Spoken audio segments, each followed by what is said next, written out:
Halo anak-anak ibu, Assalamualaikum warahmatullahi wabarakatuh.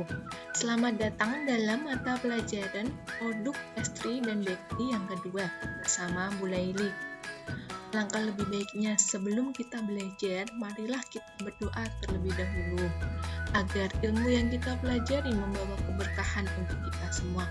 Doa mulai. Berdoa selesai.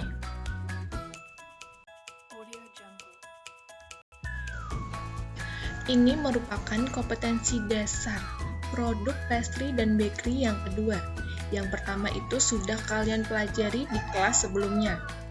Untuk kelas ini, kalian akan mempelajari tentang roti tawar, roti soft roll dan head roll, sweetbread, jenis, dan croissant, menganalisis pastry dan bakery untuk diet rendah kalori, untuk diet rendah gula, untuk diet rendah protein, serta mengevaluasi fusion pastry dan bakery. Untuk bab yang pertama, kalian akan mempelajari tentang produk roti tawar dan roti manis. Ya, ini mungkin kalian sudah tidak asing lagi ya. Namun, kalian harus lebih mengenal lagi dan lebih mengetahui lagi tentang roti tawar dan roti manis seperti apa. Untuk yang pertama itu ada pengertian tentang roti tawar dan roti manis. Namun, kalian apa sudah mengetahui pengertian tentang roti itu sendiri? Iya. Roti itu makanan yang berbahan dasar utama tepung terigu dan air yang difermentasikan dengan ragi, tetapi ada juga yang tidak menggunakan ragi. Untuk roti tawar itu sendiri, di dalamnya tidak ditambahkan rasa atau isi, sehingga rasanya itu tawar. Biasanya ditambahkan sendiri sesuai dengan selera. Bisa juga diolesi margarin, diolesi selai buah, diisi keju, diisi telur, diisi daging, juga ditaburi coklat mesis atau kombinasi sesuai selera kalian.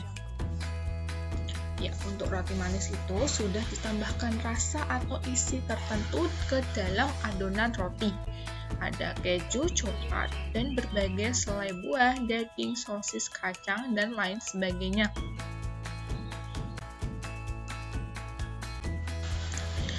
Jenis-jenis roti tawar itu ada berbagai jenis ya. Untuk yang pertama ada fresh bread atau baguette atau roti tongkat. Ini tuh dari Prancis. Karena bentuknya panjang seperti tongkat, roti ini biasanya dibuat garlic bread atau dimakan begitu saja bersama sup. Karena itu adonannya sangat keras. Untuk yang kedua ada white bread atau roti putih. Terbuat dari gandum yang kulit are dan bulirnya telah dibuang. Makanya itu warnanya putih bersih. Selanjutnya, jenis roti tawar selanjutnya itu ada Dutch bread atau roti panggang. Roti irisan yang telah dicoklatkan oleh paparan panas radiasi sehingga mengubah rasa roti. Membuatnya lebih kencang dan lebih mudah diberi topping di atasnya. Nah, ini merupakan roti dari roti tawar.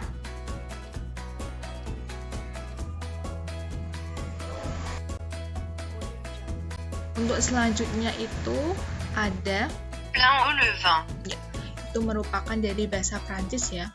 Roti ini bentuknya bulat, padat, dan berkulit keras.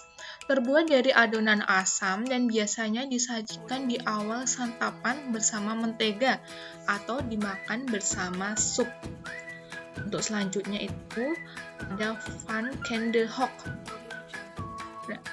Ini roti asal Jerman yang bentuknya agak panjang. Ini seperti roti tongkat ya atau fresh bread tadi, tetapi ini tidak tinggi. Jenis roti tawar selanjutnya ada head wheat. Ini terbuat dari tepung gandum. Warnanya kecoklatan dan pada teksturnya terlihat kulit gandum. Roti ini sangat sehat dan bagus dikonsumsi karena berserat tinggi. Untuk selanjutnya ini sama seperti sebelumnya, ada roti gandum atau roti sehat. Kenapa dinamakan roti sehat? Karena dibuat dari tepung gandum dan rasanya sedikit kasar karena berserat tinggi.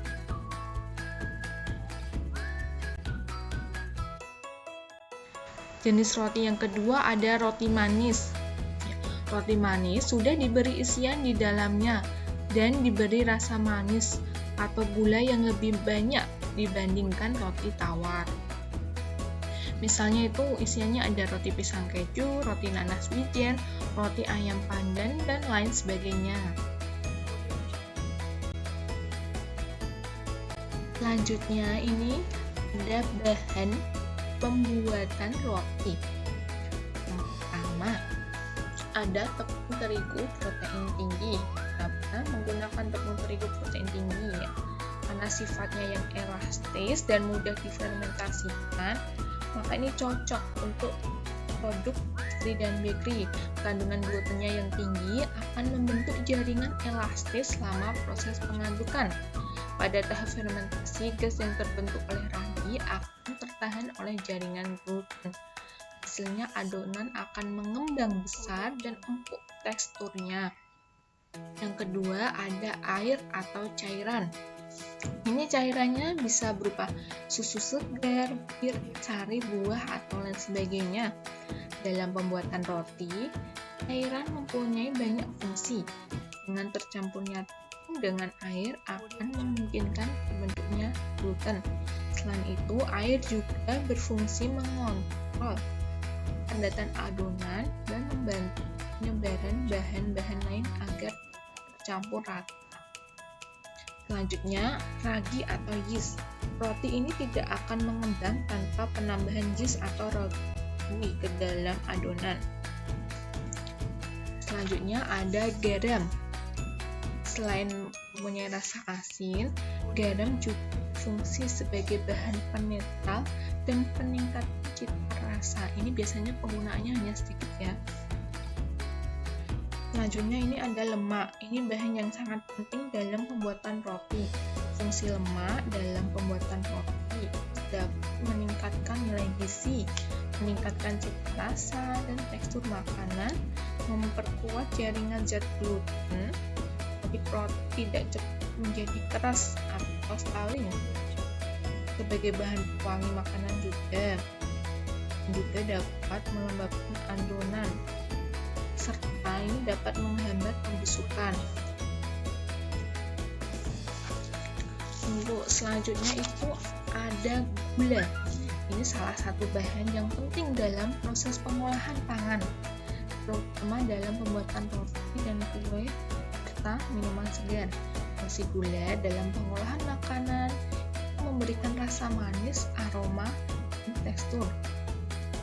Memberi makanan pada ragi selama proses peragian pada pembuatan roti atau kue. Dan membantu dalam pembentukan warna sebagai bahan pengawet. Ini juga bisa menambah nilai nutrisi produk serta memberi kemampuan adonan untuk mengembang kue lebih empuk. Ya, selanjutnya itu ada telur. Ya, telur ini itu biasanya kuningnya atau putihnya, juga bisa dua-duanya ya. Telur ini makanan yang penuh gizi. Telur mempunyai sifat pengembang apabila sehingga volumenya dapat beberapa kali lipat lebih banyak dari volume sebelumnya. Fungsi telur pada proses pembuatan roti yaitu sebagai proses pembentuk krim, meningkatkan jumlah gas yang ditahan oleh gluten, serta memberi warna serta flavor, serta menangkap air, dan sebagai pelunak memberikan kontribusi terhadap nilai gizi.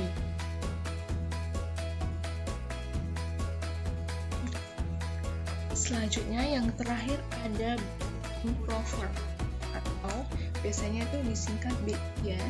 Ini proses pembentukan roti atau membuat roti dalam hal produksi gas dan tahanan gas. Itu biasanya sangat membantu sekali. Prosesnya itu yang dicampur dosis maksimal 0,3%, 1,5% dari beban tepung. Jadi itu benar-benar sedikit ya penggunaannya BI.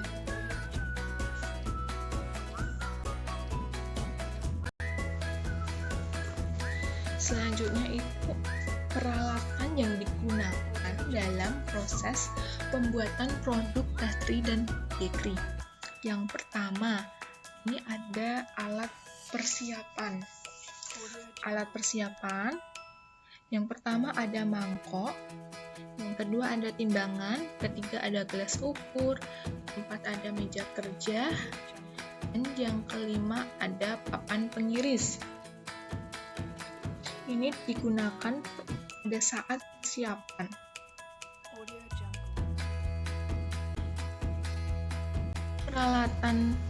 Jenis peralatan selanjutnya berupa peralatan pengolahan. Ada mixer berupa hand mixer, mixer spiral, mixer horizontal, bisa juga menggunakan mesin pengaduk vertikal. Ini tergantung banyaknya jumlah adonan dalam pembuatan. Dalam mixer itu mempunyai lengan pengaduk yang berbeda-beda. Untuk poin A dan B itu biasanya digunakan membuat roti. Sedangkan yang poin B atau yang di bawahnya A itu biasanya digunakan untuk adonan yang cair atau yang tidak terlalu berat. Alat pengolahan ini merupakan yang besar ya. Yang pertama ada divider router. Ini untuk membagi juga berfungsi untuk membulatkan adonan. Jadi itu adonan itu dibagi sekaligus bisa dibulatkan di dalam mesin divider router. Untuk yang kedua ada puffing cabinet. Ini alat digunakan untuk pengembangan akhir proses fermentasi dalam pembuatan roti. Dilengkapi dengan pengatur kelembapan juga suhu. Pengaturan kelembapan dan suhu ini sangat penting untuk mencapai kondisi fermentasi yang baik. Untuk yang ketiga ada slice. Ini digunakan untuk memotong roti tawar dengan tebal yang sama untuk setiap hasil potongannya. Selanjutnya itu feeder untuk membagi dan menolong adonan sesuai dengan berat yang dibutuhkan dalam waktu yang singkat. Ini secara manual ya. Untuk selanjutnya itu ada oven. Ini berbagai jenis ya, oven ini salah satunya. Selanjutnya itu ada stove, ini kompor ya. Jenis peralatan yang digunakan untuk pembuatan produk pastry dan bakery, khususnya roti tawar dan roti manis itu yang pertama ada rolling pin. Ini biasanya berbentuk bulat panjang, kedua dari kayu, ada juga plastik dan marmer atau stainless steel. Ini digunakan untuk menggilas atau memipihkan adonan. Yang kedua ada scalper. Ini tuh berbentuk persegi panjang, ada juga yang setengah lingkaran, buat dari plastik atau stainless steel. Gunakan untuk membersihkan, mengaduk, dan memotong adonan. Selanjutnya ada pastry brush. Ini digunakan untuk mengoles telur atau hal-hal mengoles lainnya. Selanjutnya ada ware cooking rack. Ini digunakan untuk mendinginkan kue yang baru matang dan dikeluarkan dari oven. Alat ini terbuat dari aluminium atau stainless steel dengan bentuk persegi panjang atau lingkaran. Selanjutnya ada baking set atau loyang. Gunakan loyang yang berkualitas baik. Loyang terbuat dari logam tebal agar dapat mencegah dari kegosongan dan membuat bentuk loyang tidak mudah bengkok dan melengkung. Selanjutnya ada strainer. Ini digunakan untuk saringan, dan juga saringan tepung atau yang berbentuk bubuk ya. Yang terakhir ada berspatula. ini untuk mengumpulkan sisa-sisa adonan lunak. Sifatnya lentur, membuatnya mudah mengeruk adonan hingga ke dasar mangkok untuk menghindari tinggalnya air di dasar mangkok. Membersihkan mangkok dari sisa adonan hingga licin bersih. Video pembelajaran dari Ibu terima kasih banyak kalian sudah menyempatkan waktu untuk melihat video pembelajaran ini. Semoga kalian dalam keadaan sehat selalu, tetap semangat dan fokus ya. Assalamualaikum warahmatullahi wabarakatuh.